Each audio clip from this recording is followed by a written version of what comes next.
پاکستانی تاریخ میں سب سے کم عمر ممبر آف پارلیمنٹ منتخب ہونے والے مولانا ایثار القاسمی نے اپنی زندگی کے شب و روز کیسے گزارے؟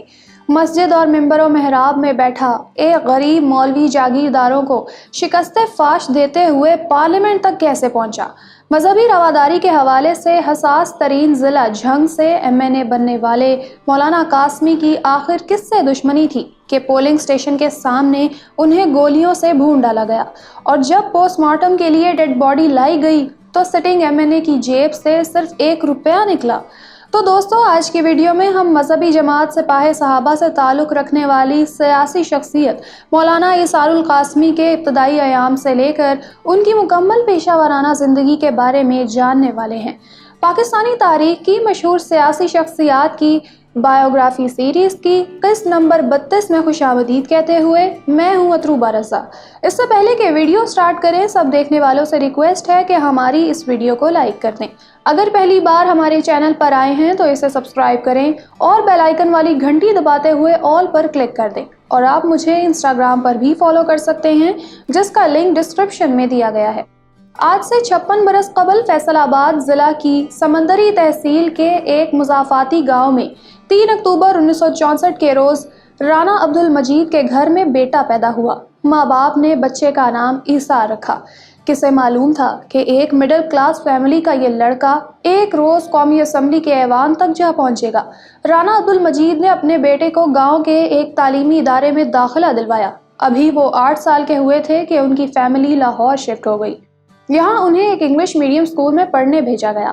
بعد ازاں انہوں نے لاہور گلبرگ کے ایک جامعہ سے درس نظامی مکمل کی اور عالم دین بن کے شعبہ تدریس سے وابستہ ہو گئے۔ سال 1985 میں مولانا ایثار اوکاڑا سٹی آ گئے اور یہاں ایک مسجد میں خطابت و امامت کے فرائض دینے لگے۔ کہا جاتا ہے کہ ایک موقع پر جب مولانا ایثار القاسمی کا کسی معاملے پر SHO سے جھگڑا ہو گیا تو انہوں نے مکہ مار کے اس پولیس آفیسر کے دانت توڑ دیے۔ یہ وہ دور تھا کہ جب پورے پاکستان میں ایک نئی مذہبی جماعت انجمن سپاہ صحابہ کا زور تھا۔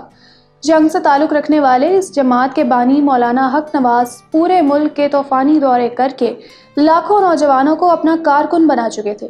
جسی یونیورسٹی لاہور کے پروفیسر ڈاکٹر طاہر کامران کے مطابق سپاہ صحابہ اس وقت اس قدر مضبوط ہو چکی تھی کہ عملی طور پر ملک کے 74 اضلاع پر اس کا کنٹرول تھا، جہاں مقامی انتظامیہ اس تنظیم کے سامنے بے بس دکھائی دیتی تھی۔ ساہیوال کے ایک جلسے میں سپاہ صحابہ کے بانی مولانا حق نواز کی ملاقات ایثار القاسمی سے ہوئی اور اسی روز مولانا قاسمی باقاعدہ سپاہ صحابہ میں شامل ہو گئے۔ ابھی چند ہفتے ہی گزرے تھے کہ ایثار القاسمی کو قانون نافذ کرنے والے اداروں نے گرفتار کر کے ساہیوال جیل منتقل کر دیا۔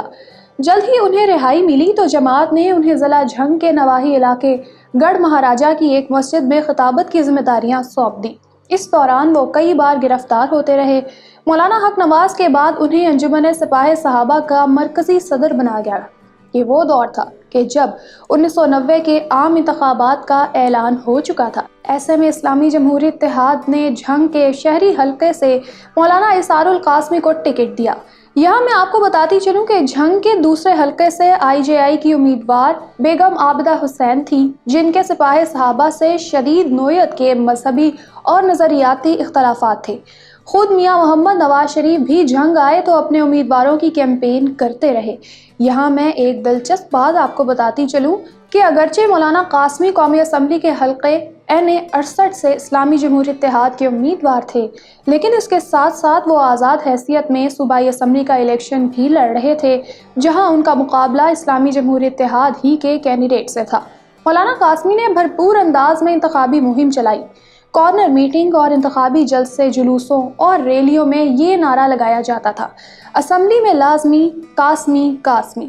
یہ بھی کہا جاتا ہے کہ الیکشن سے قبل انہیں زہر بھی دیا گیا، لیکن وہ محفوظ رہے، اور پھر الیکشن کا نتیجہ آیا تو مولانا قاسمی پیپلز ڈیموکریٹک الائنس کے امیدوار نواب امان اللہ خان سیال کے 33,031 ووٹوں کے بدلے میں 62,486 ووٹ لے کر قومی اسمبلی کے رکن منتخب ہوئے، جبکہ صوبائی اسمبلی کے حلقے میں انہوں نے شیخ محمد اقبال کے 18,585 ووٹوں کے بدلے میں 27,958 ووٹ سمیٹے اور کامیابی حاصل کی۔ الیکشن جیتنے کے بعد انہیں کئی عرب ممالک سے دعوت نامے موصول ہوئے۔ انہوں نے متحدہ عرب امارات، قطر، کویت اور عراق کے ساتھ ساتھ سعودی عرب کا دورہ کیا۔ وطن واپسی پر مولانا قاسمی نے 31 دسمبر 1990 کے روز قومی اسمبلی میں پہلی اور اپنی زندگی کی آخری تقریر کی۔ انہوں نے فلور آف دا ہاؤس کہا کہ سپاہ صحابہ واحد جماعت ہے جس نے پاکستان میں ایرانی انقلاب کا راستہ روکا ہے۔ یہ ہمارا ملک ہے، اس ملک کا نظام ہمارے اپنے ہاتھ میں ہے۔ کسی کو اجازت نہیں دیں گے کہ وہ اپنا انقلاب ہمارے ملک میں ٹھونسنے کی کوشش کرے۔ یہاں میں آپ کو بتاتی چلوں کہ اس وقت جھنگ پورے پاکستان کا اکلوتا ڈسٹرکٹ تھا جہاں حالات ہمیشہ خراب رہتے تھے۔